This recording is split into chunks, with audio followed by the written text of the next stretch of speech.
پھر اللہ سبحانہ تعالیٰ قرآن میں کہتے ہیں مثال دو گروہوں کی مانند اندھے اور بہرے کے ہیں اور دیکھنے والے اور سننے والے کے ہیں، کیا یہ دونوں برابر ہو سکتے ہیں؟ دیکھیے اندھا نہ دیکھنے والا اور دیکھنے والا کیا برابر ہو سکتے ہیں؟ سننے والا اور نہ سننے والا برابر ہو سکتے ہیں؟ نہیں۔ تو یہ جو فضل کو آج ہم ایکسپلین کر رہے ہیں نا، تو اللہ سبحانہ تعالیٰ کا جب فضل ہوتا ہے نا تو ہمیں اندھیروں میں بھی نظر آتا ہے۔ اللہ سبحانہ تعالیٰ کا جب فضل ہوتا ہے نا تو پھر ہمیں وہ بات سمجھ آتی ہے، وہ آوازیں سنائی دیتی ہیں جو ہمارے لیے اللہ سبحانہ تعالیٰ کی طرف سے بھیجی جاتی ہیں۔ پھر ہمیں اپنے اندر ہونے والی تبدیلی جو ہم اللہ کے لیے اپنے آپ کو چینج کر رہے ہوتے ہیں، اس میں وہ آسانی ملنا شروع ہو جاتی ہے۔ اللہ کا فضل تو بہت بڑی چیز ہے۔ یہ وہ فضل ہے جو حضرت امام حسین کو ملا، یہ وہ فضل ہے اللہ سبحانہ تعالیٰ کا جو بدر کے میدان میں 313 صحابی بہت کم افراد کے ساتھ، اسباب کے ساتھ کھڑے تھے نبی پاک صلی اللہ علیہ وسلم کے ساتھ۔ یہ وہ فضل ہے جو اللہ سبحانہ تعالیٰ نے ان کو دیا، وہ بے خوف کر دیے گئے۔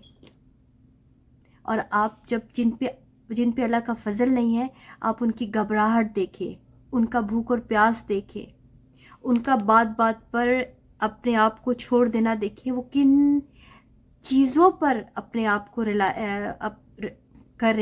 کر رہے ہیں، بیسڈ کرتے ہیں، مال اور اسباب پر، طاقت پر۔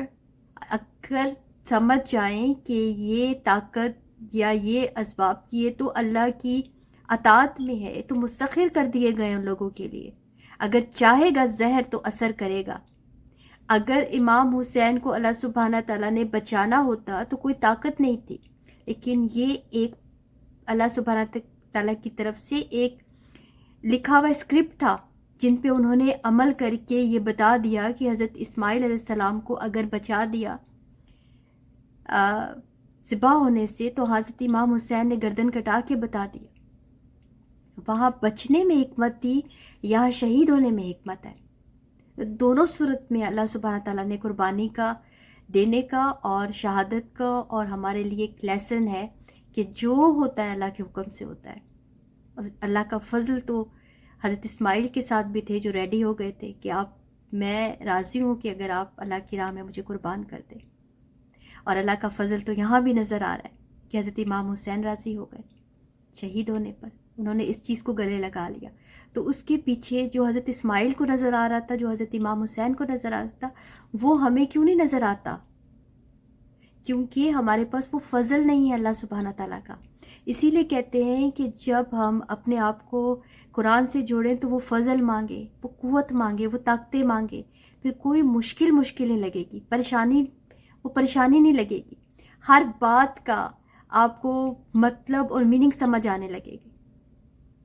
اللہ سبحانہ تعالیٰ نے زندگی کو جو ہے پریشانیوں میں، تکالیف میں، بیماریوں میں گھیر کر جنت کا راستہ کھولا ہے، اور اللہ سبحانہ تعالیٰ نے دھوکے میں رکھا ہے آسائشوں کو، نعمتوں کو، اور جتنی بھی سو کال یہ حکومتیں ہیں، مال اور اسباب ہے، ان کے پیچھے دوزخ کو چھپا دیا ہے۔